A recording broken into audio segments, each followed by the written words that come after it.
and welcome to Writer's Ramble. I'm Deanna. And I'm Michael.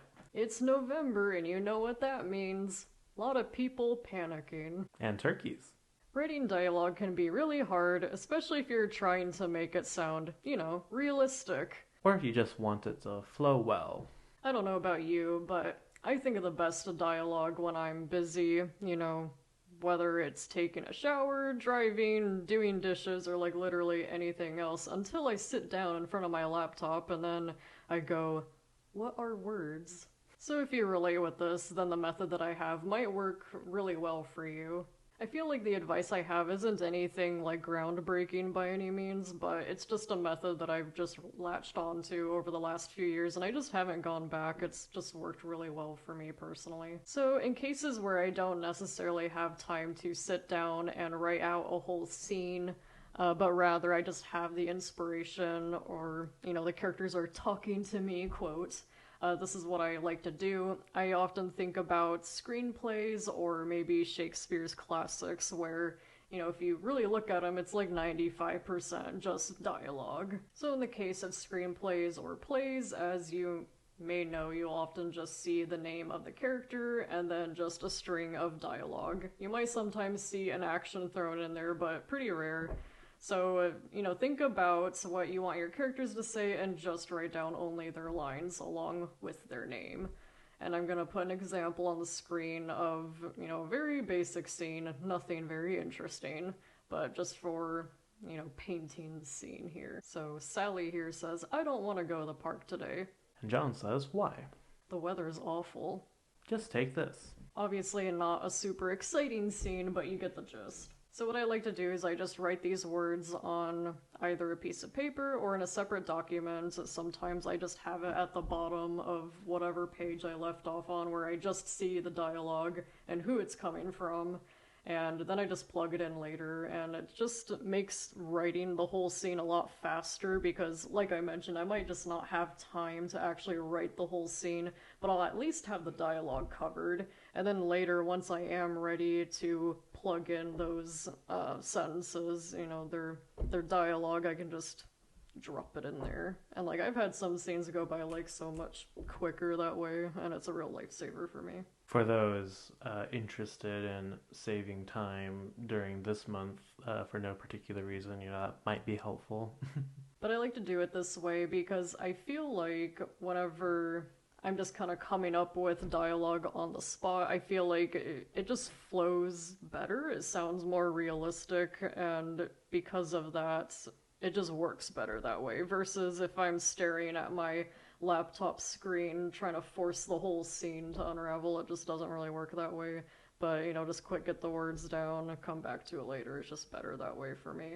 And obviously everyone writes differently, but if you think this might help you, go for it. So I do feel like this method works best if you're writing a story that's set in modern time, because, if you think about a story set, let's say, in the Victorian era, which I'm using this as an example because I like writing period pieces, dialogue that I come up with on the spot isn't going to work for, a man from the Victorian era. He's not going to say that something was super awesome or lit, obviously. And so in which case, I'll still write down the dialogue that is just really easy breezy for me, but I'll later take a look at it and then tweak it so that it makes sense for his voice. As for me, I don't tend to do that. I kind of can't help but write scenes as I am going.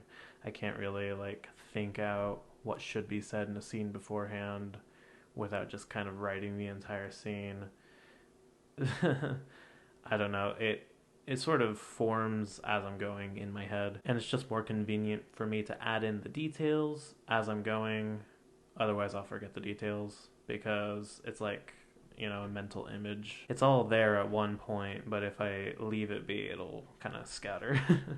Well, you see, that's why, in the example I gave, I like to put in, if there is a particular action I want the character to do, I'll put it, in there, a little brief, note, character tosses a jacket to someone. I'll still include that if it's something that I really want, or I feel like it makes sense for the character to be doing that. I'll include little things like that, but I mostly focus on the dialogue.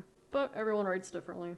Well, what I mean is that details outside of character actions or dialogue, like the setting and like description of items, come to mind as well. Kind of the whole scene, so I couldn't really divorce one from the other. Personally, I find dialogue to be something that comes a little bit more naturally to me, so I don't know how useful my advice would be in comparison to hers. One of the things newer writers might stumble upon is reliance on said too often, and I know we've already mentioned before in another video that saying said is fine, and it is, but you definitely don't want to be over reliant on it either. And there's plenty of synonyms for said, responded, declared, yelled, screamed, whispered, any sort of word that describes talking of some kind. One thing that I've noticed myself doing recently that I think could be useful if you're trying to have a conversation feel more active is instead of using some sort of descriptor to say said, you could just have your character do something. This is something I've been doing a lot. They shrug, they nod, they fold their hands together, they tap their fingers, stand up, sit down, put your left foot in, put your left foot out, shake it all about. And yeah, it's not something you want to do every time, just because you want variation all over the place in your story for it to have a good flow and not to sound repetitive.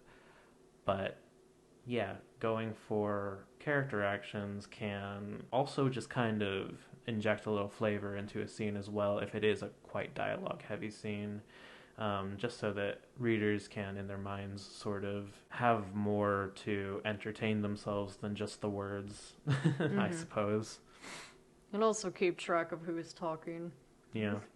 Oh, and that's another thing.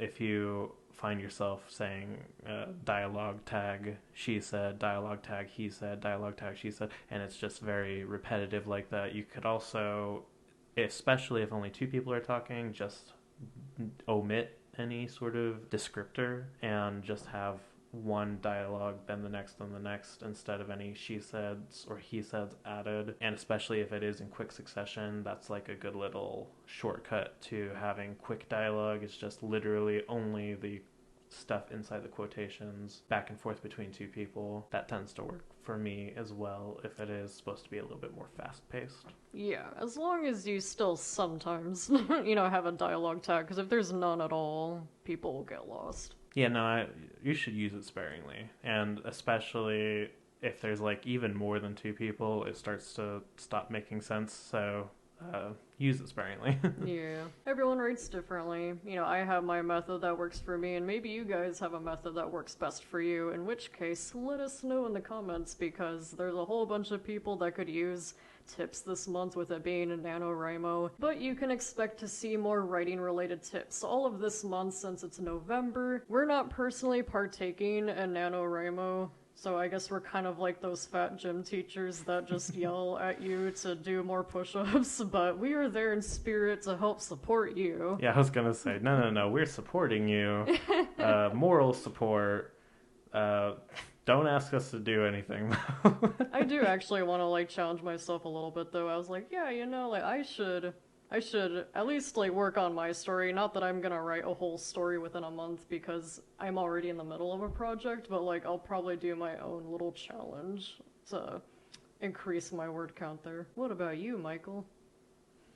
Nah, I'm not a masochist. Let us know if you have any writing tips of your own, or if you want us to cover any other kind of writing tips during this month. And as always, I've been Michael. And I've been Deanna. Bye!